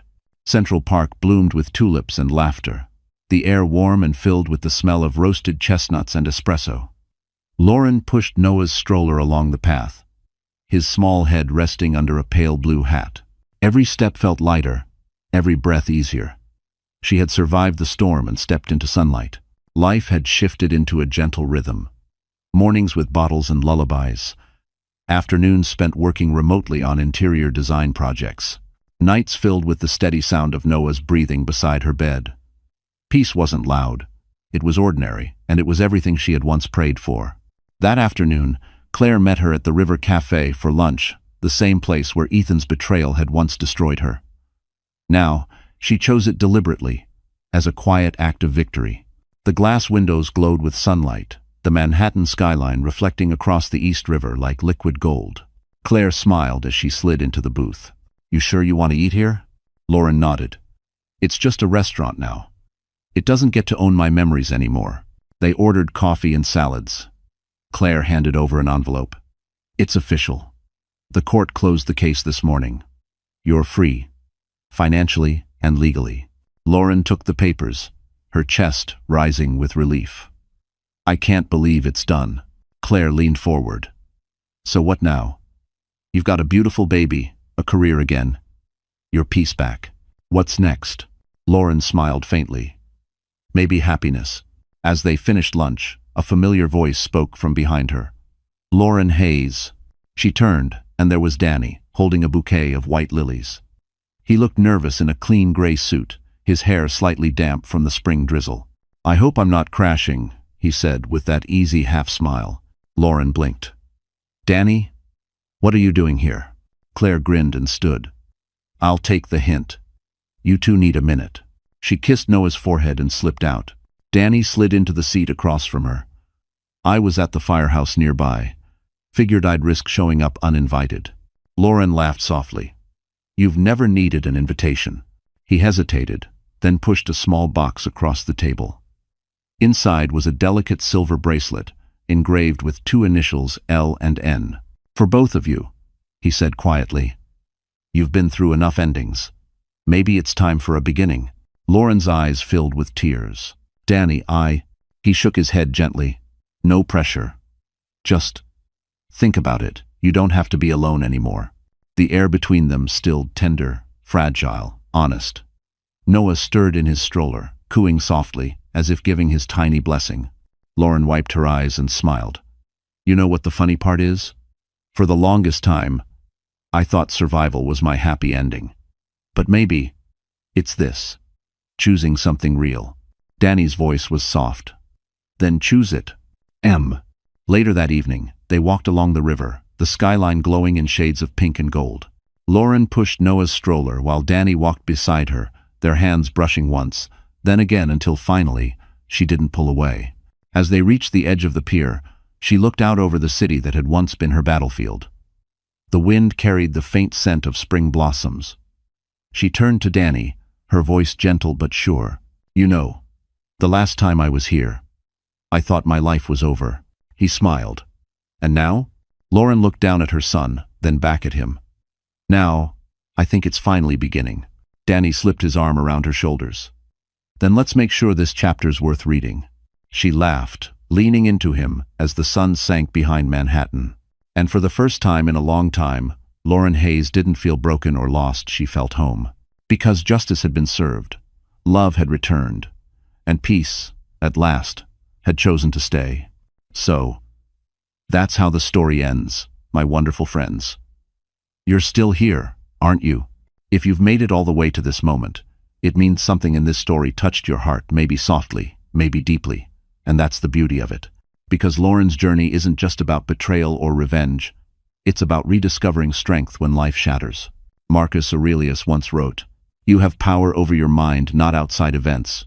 Realize this, and you will find strength." That's exactly what Lauren did. She couldn't control Ethan's cruelty, but she could control her response, and that's what healed her. In the end, she didn't just survive. She rebuilt. She found peace, love, and the courage to start again. Maybe you're facing your own kind of storm right now. If so, remember this. The pain isn't your ending, it's your beginning. Healing isn't loud or dramatic. It's quiet, steady, and it starts the moment you decide to move forward. If this story moved you, hit the like button, share it with someone who needs hope tonight, and subscribe for more stories that remind you you are stronger than what tried to break you. He kicked his pregnant wife out in labor to marry his mistress, unaware she had just inherited an $80 billion fortune and secretly bought the hospital where his sick parents lay. She begged him for a ride as contractions tore through her body, but he turned away, calling her a burden he couldn't afford. The city lights blurred behind her tears that night, yet the same woman he discarded would soon sign ownership papers that made her the silent power over every quarter his parents depended on. She was heartbroken, but also heir to an empire he never knew existed. How could a man so desperate for wealth throw away the woman who already owned the world? And when he discovers the truth, what will he do when he realizes the hospital that saved his parents bears her name? Evening spilled gold across their Boston penthouse, glinting off marble floors and the half-folded crib waiting by the window. Elena Rowan rubbed her belly, whispering a lullaby half-remembered from her childhood, the baby kicking softly beneath her palm. She believed the conversation tonight would heal what months of distance had broken. The door opened. Caleb Rowan, still in his charcoal suit, walked in without looking at her. His phone buzzed. She caught a glimpse of a message flashing Lydia dinner tonight before he slid it into his pocket. "Elena," he said, voice low and tired, "we need to stop pretending." She smiled faintly, mistaking fatigue for frustration. "Pretending what?" "That this marriage isn't suffocating me, that we can live on faith while my parents die in a hospital I can't afford." His tone sharpened. "You've become comfortable with struggle. I'm done being poor." Her hand froze midair. "Poor? Caleb, we're just going through a hard season." "Hard season?" He laughed bitterly. "You pray, I negotiate. You wait for miracles, I chase investors, and still we sink." She wanted to tell him about the letter on the mantel, the one marked confidential, estate of Arthur Lennox. But Whitmore, the family attorney, had begged her to stay silent until the inheritance transfer completed. "If word leaks before probate closes," he'd warned, "you'll be hunted for that fortune before you even hold it." So she swallowed the truth. Caleb paced, veins pulsing in his neck. "Lydia understands ambition. She believes I can rebuild my firm. You," he gestured toward the nursery, "you believe in lullabies." Elena steadied her voice. "Lydia?" He hesitated just long enough for guilt to flicker across his eyes. "She's been there for me. You haven't." Silence settled. Thick, suffocating. Outside, the city thrummed with ambition. Inside, their love suffocated under pride. He reached the door, hand on the knob. "You already left me, Elena. You just never moved out." The door slammed. Elena stood motionless, the echo ringing through the apartment. A contraction seized her abdomen. She gripped the table, breathing through pain and disbelief. When it eased, her eyes drifted back to the unopened letter. Somewhere inside it lay the truth of who she was, the daughter of a man she never met, heir to the Lennox Group, a legacy worth more than nations. Tears welled but didn't fall. She whispered to her unborn child, "We'll be fine." Beyond the window, the lights of Crestline Medical Center blinked faintly against the dusk. The same hospital where Caleb's parents were admitted. The same one she had quietly purchased in secret only days before. The man who just left her for his mistress had no idea. He had already walked out on the richest woman in Boston. The night after Caleb stormed out, the penthouse was silent except for the distant hum of city traffic. Elena sat on the couch, the unopened envelope from Whitmore and Associates still resting where it had been for weeks. Its golden seal had felt too heavy, too final. Now, with her heart fractured and the baby stirring within her, she finally broke it open. Inside lay a letter written in her father's trembling hand. A man she had been told died penniless when she was 6. "My dearest Elena," it began, "if you are reading this, it means my sins have found their peace. You were hidden for your safety. The Lennox name built empires, but also enemies. Now the group, its hospitals, biotech divisions, aerospace holdings, all are yours." The words blurred behind tears. Her father, Arthur Lennox, had been one of the country's most enigmatic billionaires, a man who vanished after a scandal involving offshore accounts and medical patents. The world believed he fled in shame. In truth, he had gone into hiding after refusing to sell his company's new cancer treatment patent to a conglomerate that wanted to bury it for profit. His attorney, Mr. Whitmore, had searched years to locate her. When he finally did, Elena was living as a modest schoolteacher, married to a man who thought her family tree ended in poverty. Whitmore's voice echoed in her memory. "Until the transfer is complete, Miss Rowan, your name must stay off public records. If this inheritance leaks early, the vultures will circle. You'll lose everything, or worse." So she had lived quietly. She used small trusts to cover Caleb's parents' medical bills anonymously and made her first official act as heir the purchase of Crestline Medical Center, the hospital where they were admitted. To her, it wasn't about power. It was about compassion, healing the place where her father's legacy once began. Crestline had been one of the first hospitals the Lennox Foundation funded decades ago before corruption forced her father out. Buying it back felt like reclaiming justice. Elena closed the letter and pressed it to her chest. Her father's handwriting smelled faintly of cedar, the scent she used to associate with warmth and safety. Her phone buzzed. A message from Caleb. "Don't wait up. Lydia and I are working late." Her throat tightened. She typed back okay, but didn't send it. Instead, she whispered to the quiet room, "You'll see one day, Caleb. I never wanted your money. I wanted your faith." Outside, thunder rolled faintly, though the sky was clear. Not a storm, but the echo of construction near the harbor where the Lennox Group tower was being renovated under her name. In a few months, her signature would appear on every Crestline contract, every investor report, every payroll slip. Yet tonight she felt smaller than ever, a woman alone, clutching a fortune too large to tell the man she loved. As she folded the letter back into its envelope, a single thought burned through the ache. He had abandoned her for ambition, never knowing she already held the world he was chasing. And somewhere across town, his mistress raised a glass of wine, toasting to the empire she believed she'd soon share. Unaware the true empress was already rising in silence. The restaurant glittered with the kind of luxury that always made Caleb feel seen. Crystal chandeliers floated above polished mahogany tables, and laughter from Boston's elite filled the air. He sat across from Lydia Hallström, her red dress tracing every curve like a secret weapon. She was everything Elena wasn't. Confident, loud, unashamed of her hunger for power. "Investors like people who take risks," Lydia said, swirling her wine. "But every time they meet you, you sound tamed." Caleb frowned. "Tamed?" She leaned forward, her perfume sharp and expensive. "Buy that wife of yours. Sweet woman, sure. But she's a cage, Caleb. You think small when you're around her. She keeps you grounded when you should be flying." He hesitated, thinking of Elena folding baby clothes while humming softly to the child that would soon arrive. "She believes in stability," he said quietly. "Stability?" Lydia laughed, low and musical. "That's another word for fear. You're not afraid, are you?" He wanted to deny it, but she reached across the table and touched his hand. It was electric, the validation he hadn't realized he craved. Lydia's company, Hallström Biotech, was on the verge of a massive deal, an acquisition by an unknown parent firm. She hinted that she could get Caleb into the room with people who mattered. "You've got potential," she whispered. "But potential means nothing without courage." He heard himself ask, "And what do I have to do?" She smiled. "Start living for yourself."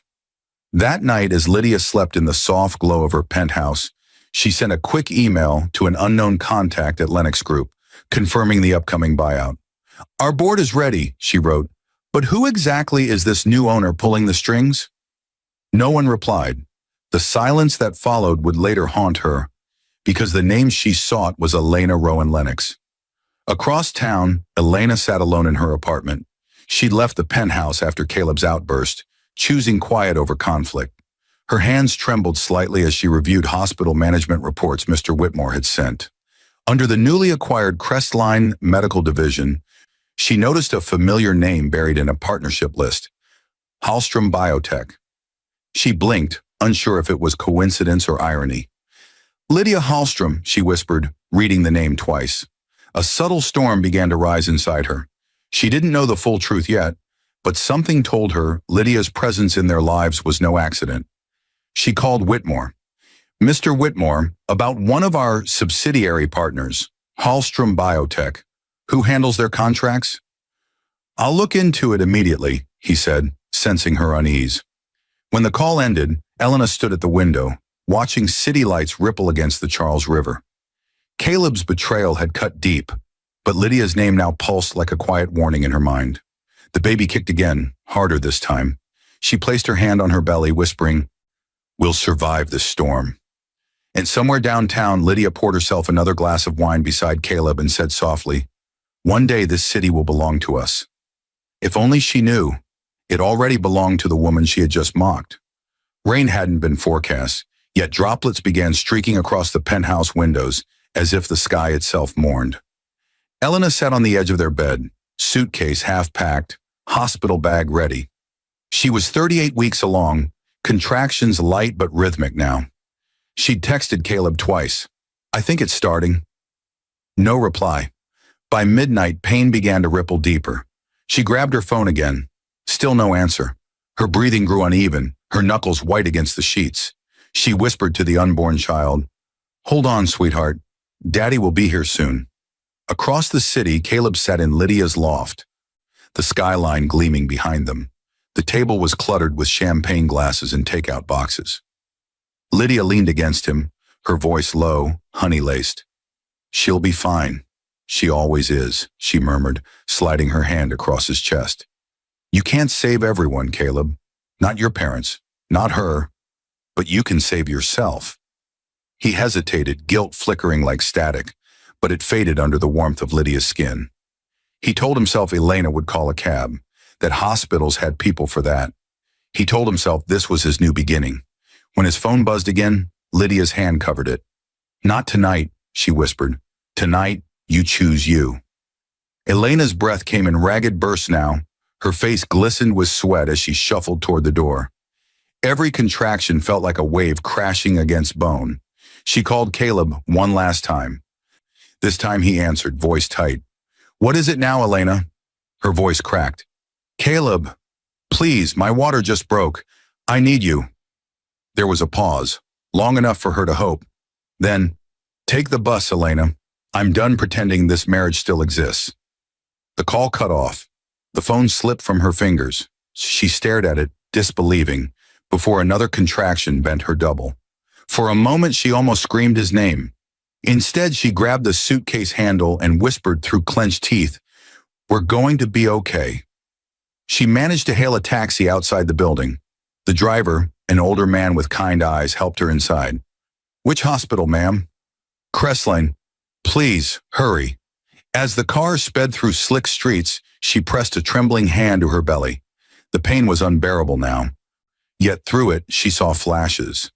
Her father's letter, Whitmore's warnings, the plaque she'd soon unveil bearing her new name. At a red light, she caught her reflection in the window. Pale, drenched, but fierce. For the first time, she realized she was done waiting for rescue. Across town, Caleb lifted his glass in a toast. Lydia laughed, unaware that the phone on the counter was still lit with Elena's last text. "Please tell the nurse I'm coming alone." Outside, thunder cracked across the city. Inside the speeding taxi, Elena gripped the seat as the skyline blurred past. Each flash of lightning illuminated the faint outline of Crestline Medical Center ahead, the same hospital her husband couldn't afford, and the one she secretly owned. The driver glanced at her in the rearview mirror. "Almost there, ma'am." "You'll be fine." She nodded weakly, whispering, "Yes, we will." The storm raged harder. Somewhere beyond that storm, a man raised a glass to his mistress, believing he'd finally escaped the weight of his past. Never knowing the woman he'd left in the rain was about to become the one thing he could never outrun. His destiny. By the time the taxi screeched to a halt outside Crestline Medical Center, Elena could barely breathe through the contractions. Rain poured down in sheets, soaking her hair as she stumbled toward the glass doors, one hand gripping her suitcase, the other clutching her belly. "Help, please," she gasped, and within seconds, 2 nurses rushed to her side.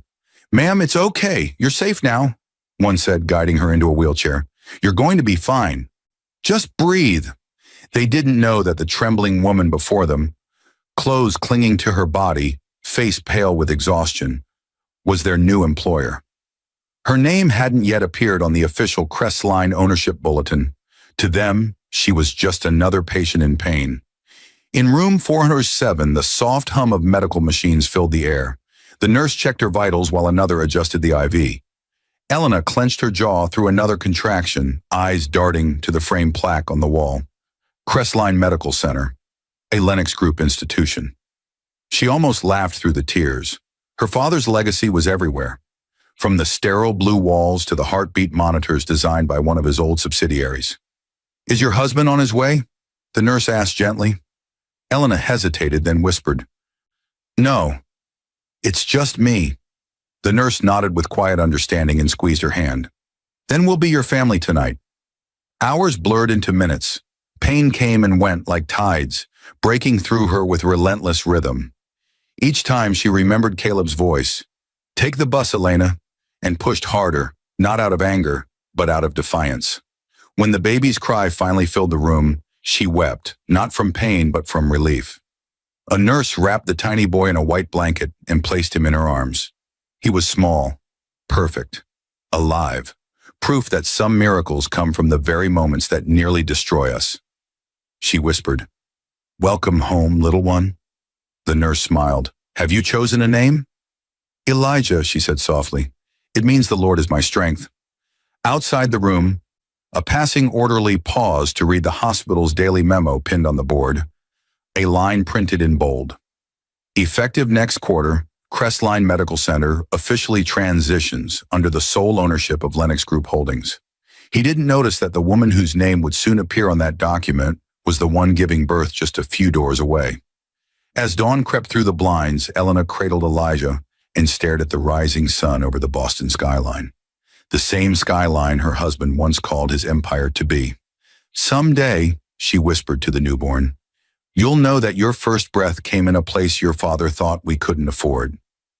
Her eyes glistened, not with bitterness, but with a quiet vow. She wouldn't chase revenge. She'd build something greater. A nurse entered with a gentle smile. "You have a visitor."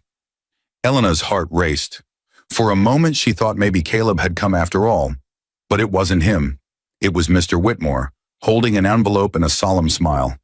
He whispered, "It's time, Mrs. Rowan Lennox. The inheritance transfer is complete." Her eyes widened as the weight of his words sank in. She looked down at her baby, then back at him. "Then let's begin." 3 weeks later, the morning sun glinted off the glass facade of Crestline Medical Center. Caleb walked through the revolving doors, his jaw set and eyes heavy with sleeplessness. His parents' conditions had worsened, and the hospital had begun sending new bills. Numbers so high they made his head spin. He strode to the billing desk, shoulders squared. "I need to speak with someone about my parents' accounts. Caleb Rowan, room 213 and 215. The receptionist, a polite woman with tired eyes, typed for a moment, then blinked at the screen. "Mr. Rowan, it says here that both accounts have been fully covered." Caleb frowned. "Covered? By who?" She smiled faintly and handed him a folded note. "This came through the administrative office yesterday. It's signed." He opened it. Inside, a simple message in elegant handwriting. "All expenses settled in full. No family should suffer while healing. Mrs. Elena Rowan Lennox." The pen slipped from his hand. "Rowan Lennox," he whispered, reading it twice. The receptionist glanced at him. "Yes, sir. She's the new majority owner of Crestline. Everything here is technically under her name." Caleb's throat went dry. "Elena?" he muttered under his breath, as if saying her name might summon her ghost. Without another word, he turned and walked down the hall, shoes echoing sharply. On the wall near the executive offices, a gleaming gold plaque caught his eye. Crestline Medical Center, a Lennox Group institution. CEO, Mrs. Elena Rowan Lennox. He stared at the letters, frozen. The woman he had called a burden was now listed beside one of the most powerful business empires in the nation. The same hospital he'd once raged about paying for was hers, bought in silence even as he screamed about poverty. He stumbled backward, gripping the wall for balance. The hallway seemed to spin. He remembered every cruel word he'd thrown at her, every moment of pride disguised as logic. A nurse passed by, offering him a sympathetic smile. "You look pale, sir. Are you all right?" He forced a nod, trying to steady his breath. When did she take over?" The nurse thought for a moment. "It was finalized around the time she gave birth here, I think. Sweet woman, stayed quiet, never demanded special treatment. You'd never know she was the new boss." Caleb's mind fractured at the words "gave birth here." He staggered to a nearby bench, heart pounding. His parents were alive because of her. His bills were gone because of her. And she delivered their son in the very hospital he'd once called a waste of money. He covered his face with his hands. Lydia's voice echoed in his mind. "She's holding you back." But the truth hit him like a tidal wave. Elena hadn't been his anchor. She'd been his foundation. He left the hospital in a daze, the sound of automatic doors hissing behind him like a closing chapter. As he stepped into the sunlight, his phone buzzed. Lydia. He didn't answer. For the first time, he felt something colder than regret. Fear.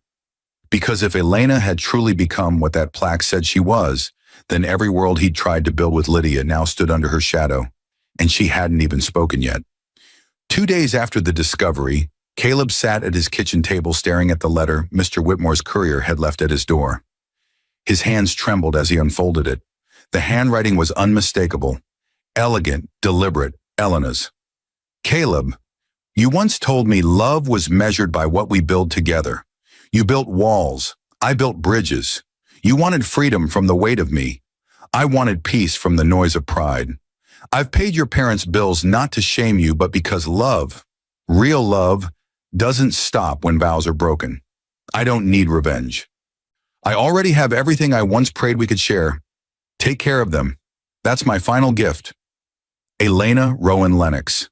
The paper shook in his hands. He remembered her voice during their wedding. The vow about building, even when the ground shakes. He had laughed then. Now the memory felt like a curse. He looked around the apartment, sterile, half-furnished, Lydia's perfume lingering in the air. The woman who'd promised him power had been distant since the hospital visit. When she finally walked in that afternoon, her phone was buzzing with calls. Caleb, she said sharply, tossing her handbag on the counter, what did you tell the press? He blinked. What press? About Crestline's new ownership. Reporters are saying the Lennox Group bought Homeℹ Biotech's parent firm, my company. Our investors are in panic. He stared. Wait, Lennox Group? That's Elena. Her lips parted in disbelief. What are you talking about? He handed her the letter. As she read it, the blood drained from her face. You mean to tell me your wife is the new CEO of Lennox Holdings? My ex-wife, he muttered. Lydia's laugh cracked like glass. You absolute fool. Do you realize she owns my boardroom now? Every contract, every patent, hers. She grabbed her keys, furious. This is over. You're toxic. Do you know what kind of storm this creates? They'll freeze my assets, Caleb. He reached for her arm. Lydia, please. She yanked free. You ruined me. The door slammed, echoing like judgment. Silence followed. He sank to the floor, letter still in hand. Through the open window came the sound of distant traffic and a siren. Boston alive and indifferent. His phone buzzed again. A notification from his bank. Account overdrawn. Another from his investment fund. Partnership dissolved. He laughed once, hollow and sharp. Everything he'd traded his marriage for was gone within days. He picked up the letter again, tracing her signature with a shaking finger. Rowan Lennox. 2 names, one love he had shattered, one empire he could never touch. He whispered to the empty room, Elena, I didn't know. But she did, and that was why she hadn't needed to shout or expose him. Outside, the city lights blinked like judgmental stars, each one whispering the same truth. He'd kicked out a queen and crowned his own ruin. The ballroom of the Boston Financial Forum shimmered with polished glass and camera lights. Journalists packed the aisles, their lenses flashing against a stage framed by massive LED screens.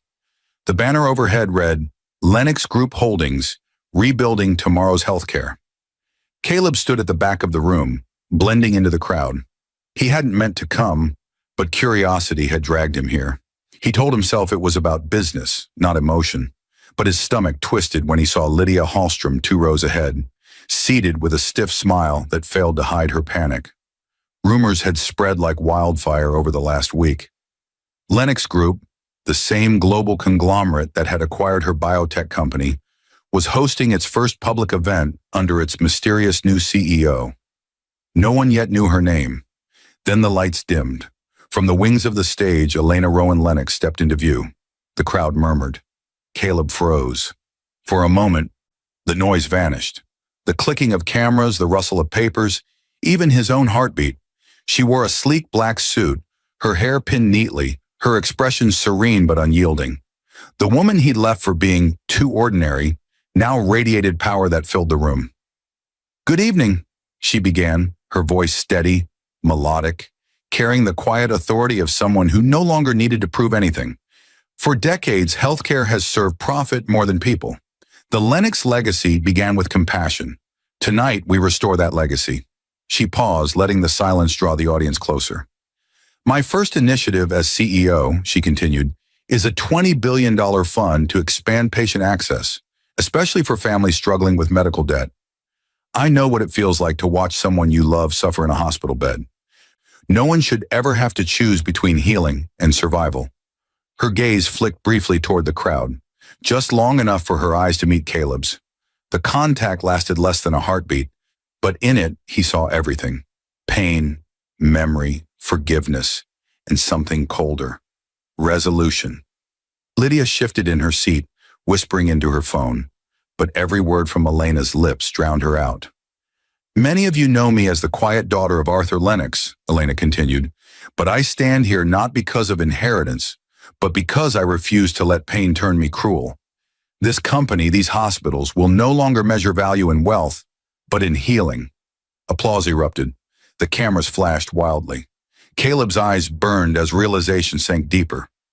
While he'd been chasing status through Lydia's boardrooms, Elena had built something divine from heartbreak. After the speech, as reporters swarmed the stage, Lydia stormed out, muttering into her phone, "She owns me now. She owns everything." Caleb lingered at the edge of the ballroom, unable to move. Every cheer for Elena felt like a mirror, reflecting what he'd thrown away. When she finally descended the stage, her security guards clearing a path, he caught a final glimpse of her, smiling politely, shaking hands, calm as marble. She passed within 10 feet of him, and though she didn't look his way again, he heard her words echo from the stage replay on the big screen.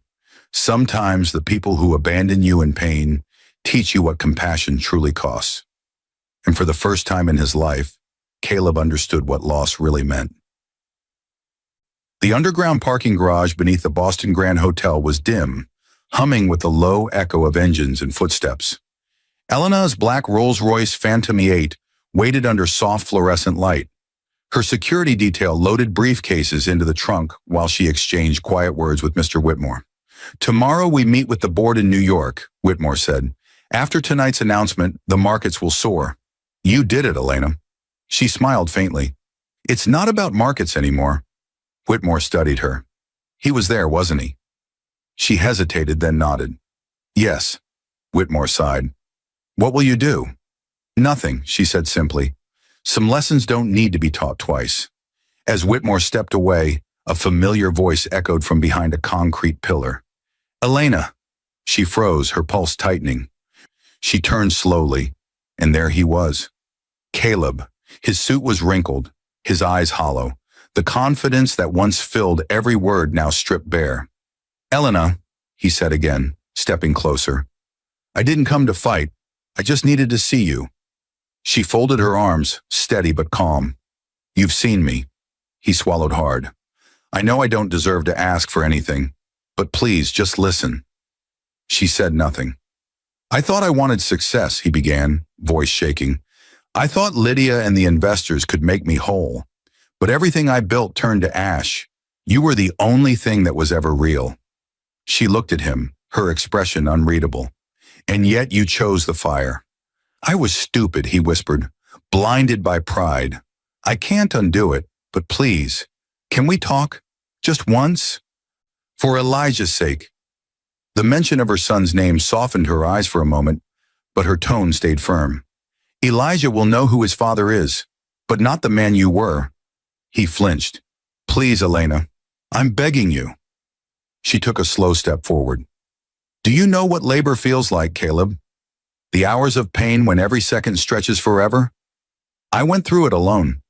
You were drinking champagne with your mistress while I screamed through contractions in a taxi.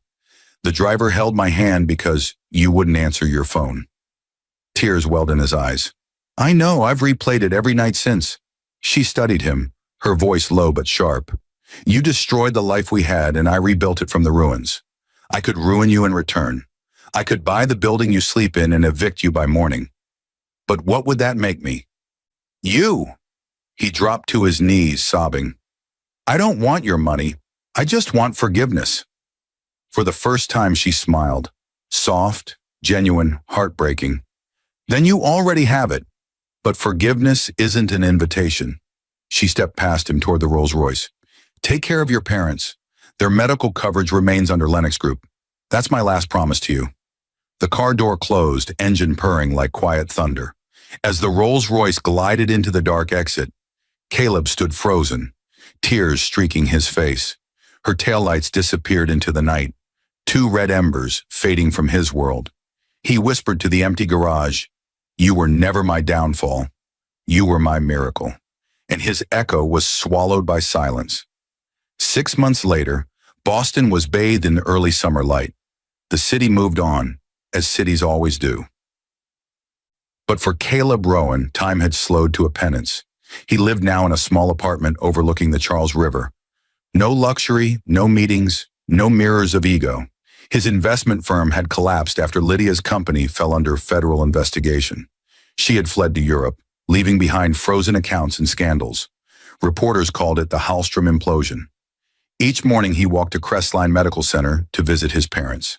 The same automatic doors that once intimidated him now slid open with gentle acceptance. Nurses smiled and greeted him by name. Elena's orders. Their room was bright, filled with flowers and sunlight. The bills never came. He always stopped at the lobby before leaving.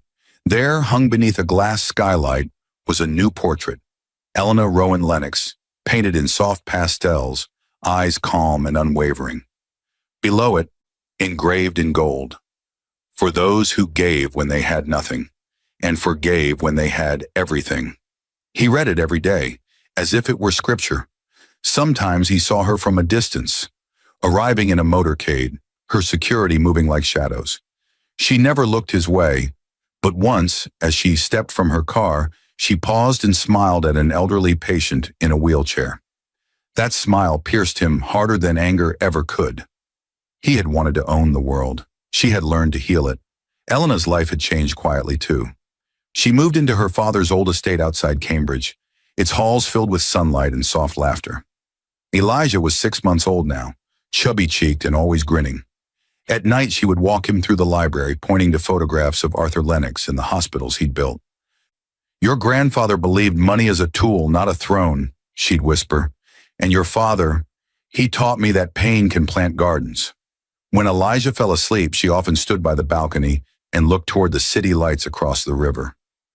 She didn't hate Caleb anymore. She didn't miss him either. She simply understood him, a man too afraid to see the value of what he already had. One afternoon, Caleb left a small package at Crestline's front desk. No name, no note, just a tiny silver bracelet engraved with Elijah. Security delivered it to her office. She turned it over in her hand, smiling sadly. "Mr. Whitmore," she said quietly, "have it sent to the Foundation's children's wing. Let it belong to someone who needs hope." He nodded. She set the bracelet down and returned to her papers. Expansion plans for new hospitals in Detroit, Dallas, and Lagos. Her father's dream had become her mission, a global network of healing. That evening, as Caleb stood by the riverbank watching the sunset reflect off the Lenox Tower, he finally understood what the world had been trying to teach him. He had chased power and lost it. She had embraced pain and turned it into purpose. The wind carried church bells from downtown. He closed his eyes and murmured, "I hope she knows I'm grateful." Across the river, in a nursery filled with soft lullabies, Elena held her child and looked out the same window. She smiled gently as if she'd heard him, because for some stories, forgiveness is the final fortune.